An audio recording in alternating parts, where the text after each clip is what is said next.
नमस्कार, स्वागत है आपका कबीर न्यूज़ में। मैं हूं प्राची भटनागर। अगर आपको हमारी खबरें पसंद आती हैं तो सब्सक्राइब करें हमारा यूट्यूब चैनल कबीर न्यूज़, और आप हमें फेसबुक पर भी देख सकते हैं। हमारा फेसबुक पेज है कबीर न्यूज़। कोरोना महामारी के प्रकोप को रोकने के लिए देश में लॉकडाउन लगाया गया था। इससे पहले ही भारत की अर्थव्यवस्था नरम पड़ी हुई थी और अब इसका और भी बुरा हाल हो गया है। सोमवार को आधिकारिक तौर पर आंकड़े जारी किए गए। आंकड़ों के अनुसार चालू वित्त वर्ष 2020-21 में अप्रैल जून के दौरान अर्थव्यवस्था में 23.9% की अब तक की सबसे बड़ी तिमाही गिरावट आई है। इस दौरान कृषि को छोड़कर विनिर्माण, निर्माण और सेवा समेत सभी क्षेत्रों का प्रदर्शन खराब रहा है।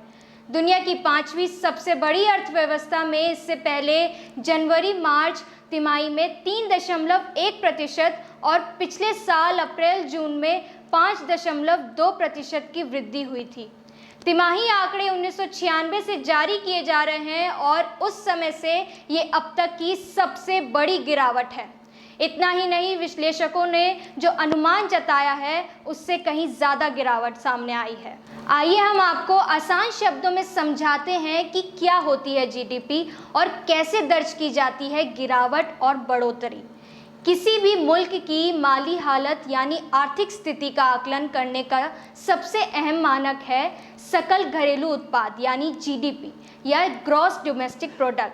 इसका अर्थ ये हुआ कि एक वित्त वर्ष के दौरान किसी मुल्क ने कितनी रकम का उत्पाद और सेवाएं तैयार की, यानी एक निश्चित समय में देश भर में तैयार की गई सेवाओं और उत्पादों का बाजार मूल्य क्या रहा।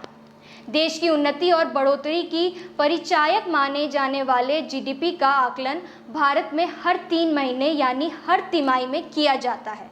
यानी अप्रैल से मार्च तक चलने वाले किसी भी वित्त वर्ष के दौरान कुल 4 तिमाहियों अप्रैल से जून, जुलाई से सितंबर, अक्टूबर से दिसंबर, जनवरी से मार्च में इनका आकलन किया जाता है। किसी भी अन्य देश की तरह हमारे देश में भी जीडीपी में 3 हिस्से शामिल हैं। कृषि से होने वाला उत्पाद, उद्योग गजट द्वारा तैयार किया गया अंतिम उत्पाद तथा देश में सेवा क्षेत्र द्वारा प्रदान की जाने वाली सेवाओं का कुल मूल्य। इन तीनों क्षेत्रों में पैदा हुए उत्पाद के बढ़ने या घटने के आधार पर देश की जीडीपी बढ़ती या घटती है। जब भी जीडीपी का आंकड़ा बढ़ता नजर आता है, देश की तरक्की का सबूत बनता है, और जब यह आंकड़ा गिरावट दर्ज करता है, देश की तरक्की पर भी ब्रेक लग जाता है, यानी मुल्क की माली हालत गिरती नजर आती है।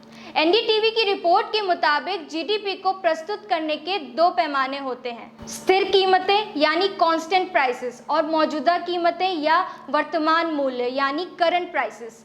स्थिर कीमतें का अर्थ ये भी हुआ कि किसी एक साल को आधार वर्ष यानी बेस ईयर मान लिया जाता है और फिर हर वर्ष उत्पादन की कीमत में तुलनात्मक वृद्धि या कमी इस वर्ष के आधार पर तय की जाती है, ताकि बदलाव को महंगाई के उतार चढ़ाव से इतर मापा जा सके। मौजूदा कीमतों के आधार पर जीडीपी तय किए जाते समय उसमें मौजूदा महंगाई दर यानी मुद्रास्फीति की दर को भी आधार बनाया जाता है।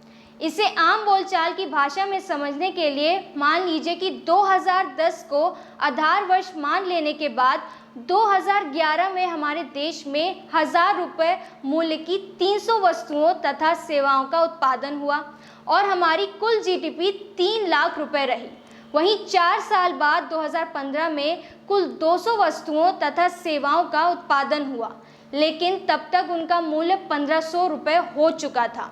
तो सामान्य जीडीपी 3 लाख रुपए की ही रही, लेकिन आधार वर्ष के हिसाब से देखे जाने पर इसकी कीमत 1000 रुपये के हिसाब से सिर्फ 2 लाख रुपए रह गई। इसलिए जीडीपी में गिरावट दर्ज की जाएगी।